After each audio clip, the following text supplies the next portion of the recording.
Go ahead. Hello, Senator. I'm glad to be here and meeting you. Thank you. I came from a socialistic society in Scotland. When I was 18 years old, I ran away from my home because of socialism, and 75% practically was out of my wages when I worked overtime. I'm an American citizen now, and I'm telling you, I am very proud to be an American. I've been challenged. My faith has been challenged against abortion, voting for Obama, telling people not to do it, and I'm doing the same with Rick Santorum. I'm your spokesman, and I know you are going to be President of the United States. Thank you. And thank you. I agree with you.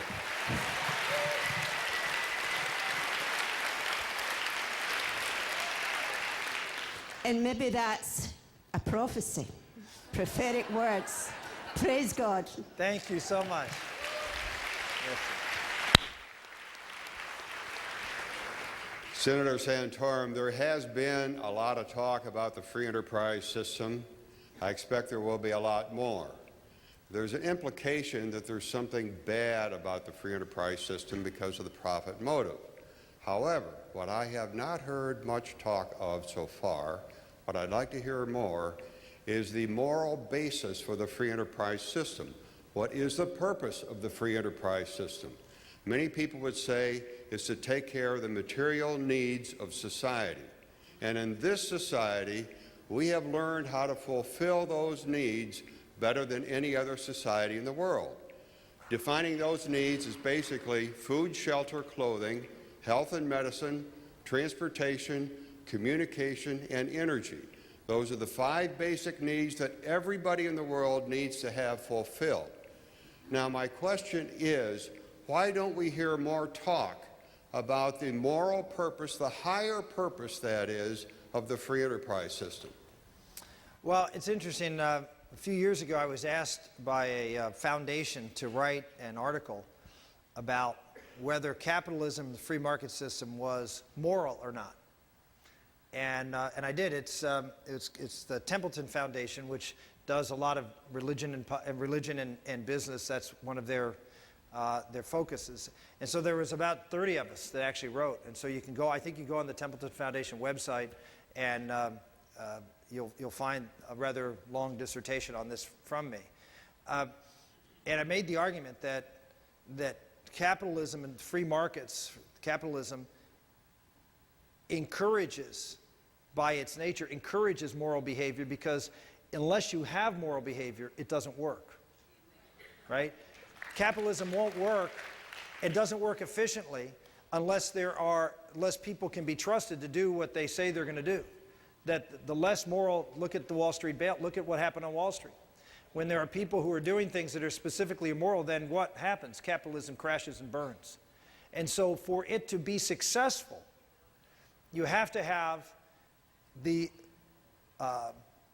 lubrication, if you will, of trust. And you have to have behavior in saying, when someone signs a contract, that they will live up to the terms of the contract. Or that when you shake someone's hand and say, you know, what's an easier way to sell a product? Shake someone's hand and say, we got a deal? Or to hire 3 lawyers to be able to paper and put a document together? How does capitalism work better? It works better if people live good, decent, and moral lives, and you trust the person you're dealing with. And so the more moral we are, the more we trust each other, the more integrity and virtue we have, the better capitalism works, the cheaper it is, the more efficient it is, right?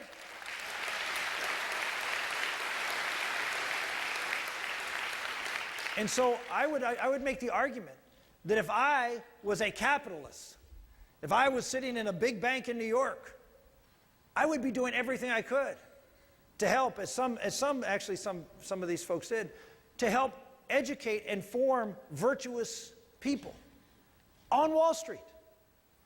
Instead of having this Shark Tank attitude that you see portrayed in the popular culture, the best way to assure that you can have a system that's going to work over the long term is to have people in the system that are good, decent, and moral folks and do the right thing. You may be able, with some, to be able to have greed and be able to corrupt and be able to do things like we've seen with the Bernie Madoffs. But look at the economic devastation that occurs. Capitalism was not made for greed. It was made for good. It was made to be consistent with allowing people to pursue the fruits of their labor, to be able to get rewards from that, and to be able to trust people in an environment where we're living in harmony. Now, I know that sounds very utopian. It's not. It's not. I'm not saying we don't need lawyers, we don't need a contract. Of course we do. But the more we have a good and decent society, the better free markets and capitalism and free enterprise will work. And that's why I always say to these economic conservatives, we don't really care about the family. We don't really care about all these moral issues. They don't matter. All that matters is the economy. You're fools.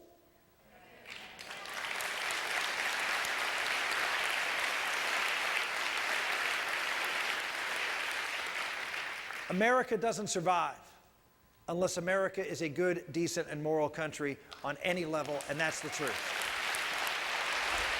Okay, we'll take one more, and then take one more question, and then we'll wrap it up. Yes, sir. Thank you. I agree with you completely, and I just want to say that's why we're paying for this right now. This country is amoral, immoral, and we've just gone down the tubes.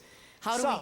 Huh? Some, not all. Some. A lot of it has. There's a lot Look, of it has. But America is still the beacon of hope for the world. America is still a country. it can be. It can be. But I want to say we need to go back to smaller government, states, local. Get down here where we have some empowerment, not this big government where our hands are tied. We got so much bureaucratic red tape, you can't do anything. The taxes, that's a joke. So just, I mean, that's only one example. But one more thing I just want to say. I agree with you, but I'm Catholic, but I really love to see us work not for war, but for peace. Put that military working to solve problems in this world, bring us together, and let's have peace. Let's not keep fighting, and don't let that media, the devil incarnate, work against us. Thank you. Well, I would say this. I believe in peace. That should be the objective of every president, is to make sure that we never deploy any troops or we never have to fight any wars. The last thing I'd ever want to do is deploy troops. Last thing I ever want to do is to engage in any kind of conflict. But sometimes it's necessary because evil exists in the world. I mean, it does. And there are people that want to do harm to us and to everything we stand for and believe in. And we have an obligation to defend ourselves and making sure that we leave this country free and safe and prosperous. And so I would say I agree with you that my administration will be focused on not starting and creating wars unless those wars are wars that prevent and would not doing it would damage the national security of our country. That's the only reason you deploy the military, is for national security, not humanitarian purposes, not because the United Nations or some group wants you to deploy them. You deploy them only if you believe there is a severe threat to the security of our country. That will be the standard I use.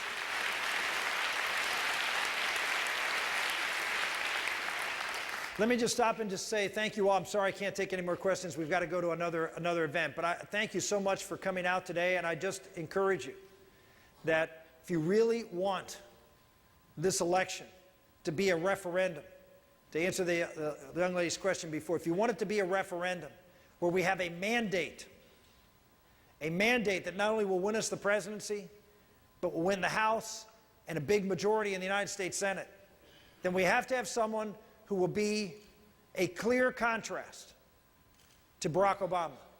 Someone on health care, which is the #1 issue out there because it is all about jobs, it's all about the size and scale of government, it's all about taking freedom away, it's all about increasing the deficit. Obamacare is the signature piece of this administration and is the signature piece of what's wrong with his policies, right?